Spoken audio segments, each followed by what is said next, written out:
A very good morning, dear students. So today we will start with our new topic. What happens when more than one forces act on a body?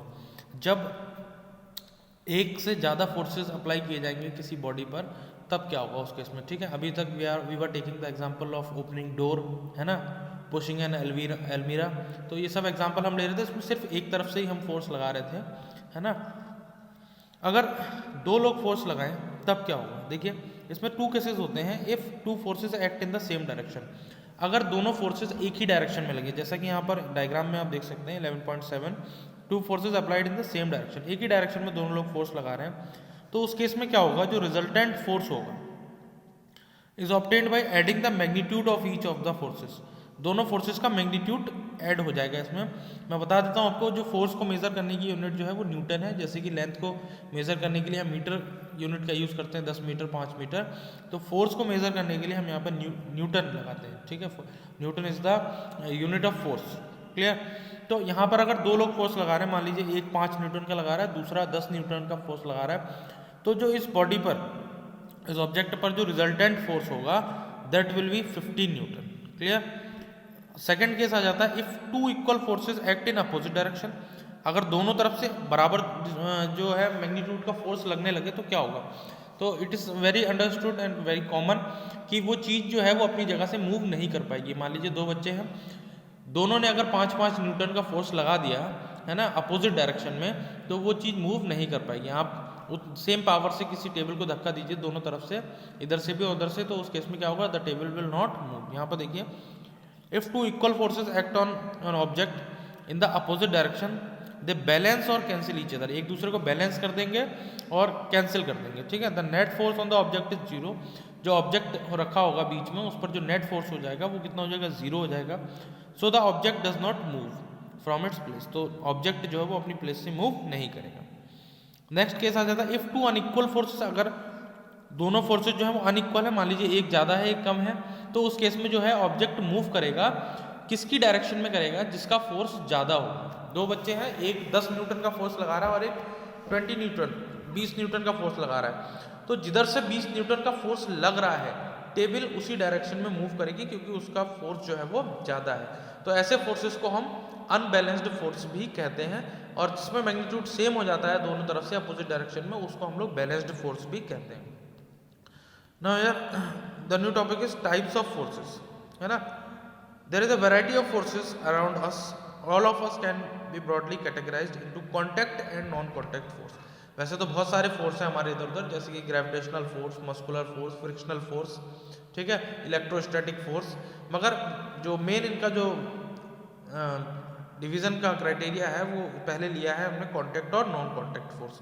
तो यहाँ पर मैं बता देता हूँ, contact force जो होते हैं जिसमें हमारी बॉडी को कॉन्टैक्ट करना पड़े आपस में, तभी फोर्स लग पाएगा, अदरवाइज नहीं लग पाएगा। जैसे हमें किसी टेबल को पुश करना है तो उसके लिए हमें उसको टच करना जरूरी होगा, otherwise we will not be able to push the table. ऐसा नहीं हो सकता हम दूर से बैठे बैठे उसको पुश कर दें। यहाँ पर देखिए, सबसे पहला इन्होंने कॉन्टैक्ट फोर्स का एग्जाम्पल दिया है मस्कुलर फोर्स। अब a man picking up a bag using muscular force, अब एक आदमी ने बैग उठा रखा है यहाँ पर, इसका मतलब कुछ ना कुछ फोर्स लगाया है, और वो फोर्स जब ही पॉसिबल है जब वो बैग को टच करेगा। तो कोई भी फोर्स जब टच करेंगे तो कॉन्टैक्ट फोर्स हो जाएगा। दूसरा, जो हमारी मसल्स के थ्रू लगाया गया फोर्स हो वो हमारा क्या कहलाएगा, मस्कुलर फोर्स कहलाएगा।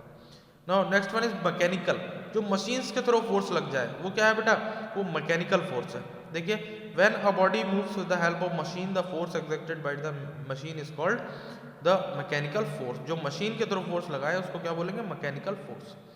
The car engine exerts a mechanical force due to which the car moves, जो कार इंजन है वो मैकेनिकल फोर्स लगाती है जिसकी वजह से कार मूव करती है। When you hit a nail with a hammer, जब हम हिट करते हैं किसी नेल को हथौड़ी से तो उस समय भी देखिए कॉन्टैक्ट फोर्स हो जाता है ना। मगर ये भी एक तरीके से क्या है, ये मशीन है तो ये भी किसमें आ जाएगा, मैकेनिकल फोर्स में। Machines do not exert force by themselves, they need energy from external source to exert force. Machine जो है वो अपनी तरफ से फोर्स नहीं लगाती है, इनको एनर्जी चाहिए होती है। जैसे कार जो है, कार इंजन को कब रन करेगी, जब उसको एनर्जी मिलेगी, एनर्जी। और हम किस फॉर्म में एनर्जी देते हैं, जैसे कि पेट्रोल या डीजल जो भी है, उसका जो भी फ्यूल है उसमें डाल के उसको एनर्जी देते हैं। नेक्स्ट आ जाता है फ्रिक्शन फोर्स। देखिए, जब दो चीज़ें आपस में कांटेक्ट में आती हैं और मूव करने की कोशिश करती हैं तो उन्हें एक फोर्स रोकता है, एक रुकावट सी लगती है उन्हें, उसी को हम लोग क्या कहते हैं, फ्रिक्शन फोर्स कहते हैं। जैसे कि अगर आपने हाथ आपस में रब करिए तो आपके हाथ जो हैं वो आप ऑब्जर्व करिए कि रुकेंगे आपस में, जब वो आप उनको रब करेंगे तो वो रुकने की कोशिश करेंगे, वो जिस चीज़ की वजह से रुक रहे हैं वही फ्रिक्शन फोर्स है। देखिए, let us recall few common everyday experience when you pedal a bicycle to make it move, but when you stop pedaling the bicycle stops after going a short distance। आप जब तक pedalling करते रहते हैं तब तक तो साइकिल चलती रहती है, जब आप पेडलिंग करना रोक देते हैं तो कुछ डिस्टेंस के बाद जो साइकिल है वो रुक जाती है आपकी। Have you ever thought why the bicycle stop, क्या आपने कभी सोचा है बाइसाइकिल क्यों स्टॉप होती है? तो देखिए, frictional force come into play. क्या हो जाता है यहाँ पर, फ्रिक्शनल फोर्स लगना स्टार्ट हो जाता है when a body tries to move over a surface. जब भी बॉडी किसी सरफेस के दूसरे सरफेस के ऊपर मूव करने की कोशिश करती है तो यहाँ पर फ्रिक्शन फोर्स क्या हो जाता है, स्टार्ट हो जाता है। Friction always act in opposite direction of motion.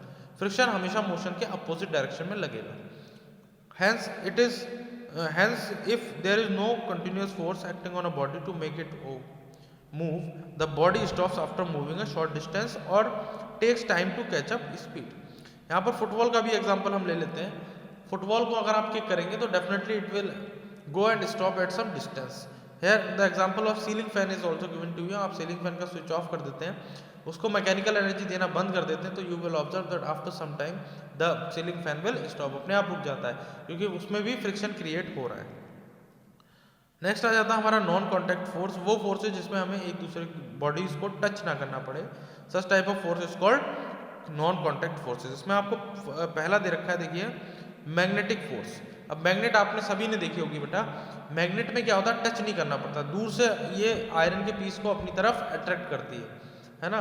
The force of attraction और repulsion exerted by magnet on another magnet of the force of attraction acting on iron object due to magnet is called magnetic force. ठीक है, तो इसमें यहाँ पर आपको clear हो रहा होगा कि यहाँ पर मैग्नेट को टच करने की जरूरत नहीं है, मैग्नेट अपना फोर्स जो है वो दूर से भी लगा देती है। ठीक है, नेक्स्ट आ जाता है ग्रेविटेशनल फोर्स। तो gravitational force is also a type of non contact force. यहाँ पर कॉन्टैक्ट की जरूरत नहीं होती है, और ग्रेविटेशनल फोर्स को ही बेटा ग्रेविटी भी कहते हैं। इसके एग्जाम्पल आप ले सकते हैं बहुत सारे, कि हम अगर कोई बॉल ऊपर थ्रो करते हैं तो बाद में वो लौटकर नीचे आती है। नीचे क्यों आती है? Because of gravitational force. जो न्यूटन साइंटिस्ट थे उन्होंने ग्रेविटेशनल फोर्स को जब बताया था तो he has given an example of Apple. उन्होंने एक एप्पल का एग्जांपल दिया था कि पेड़ से जब एप्पल गिरता है तो हमेशा नीचे की तरफ गिरता है। क्यों गिर रहा है बेटा? क्योंकि बिकॉज ऑफ ग्रेविटेशनल फोर्स।